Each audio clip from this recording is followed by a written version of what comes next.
অৱশেষত জেলৰ পৰা ওলাল পুষ্পা। কালিৰ দিনটোত দাক্ষিণাত্যৰ জনপ্ৰিয় অভিনেতা আল্লু অৰ্জুনক গ্ৰেপ্তাৰ কৰিছিল দুপৰীয়া ভাগত এগৰাকী মহিলাৰ 4 ডিচেম্বৰত যি পুষ্পা 2 দ্য ৰোল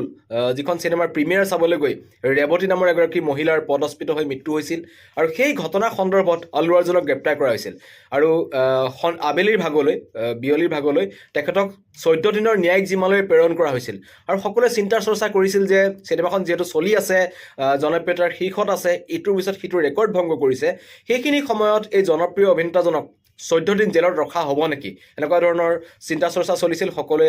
তেখেতৰ অনুৰাগীসকলৰ মাজত দুখ আছিল আৰু গোটেই নিশা অনুৰাগীসকল উৎকণ্ঠাত আছিল আৰু যিখন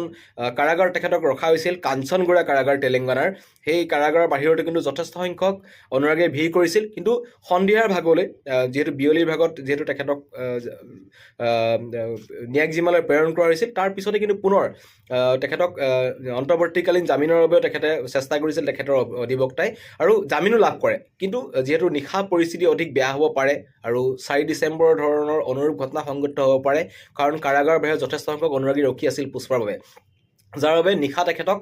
বাহিৰলৈ আহিবলৈ দিয়া নহ'ল। নিশাটো তেওঁ এই কাঞ্চনগুড়া কাৰাগাৰতে এনিশা কটালে পুষ্পাই আৰু আজি ৰাতিপুৱা 6:35 তেখেত কাৰাগাৰৰ পৰা ওলাই আহে আৰু 50,000 টকা বণ্ডত তেখেতক মুকলি কৰি দিয়া হয়, জামিন লাভ কৰে, অন্তৰ্বৰ্তীকালীন জামিন, আৰু 21 জানুৱাৰীলৈ তেওঁ এই অন্তৰ্বৰ্তীকালীন জামিন লাভ কৰিছে। 21 জানুৱাৰীৰ পিছত তেওঁ পুনৰ আদালতত হাজিৰ হ'বলগীয়া হ'ব পাৰে এই ঘটনা সন্দৰ্ভত, কিন্তু বৰ্তমান মুকলি আকাশৰ তলত আছে পুষ্পা।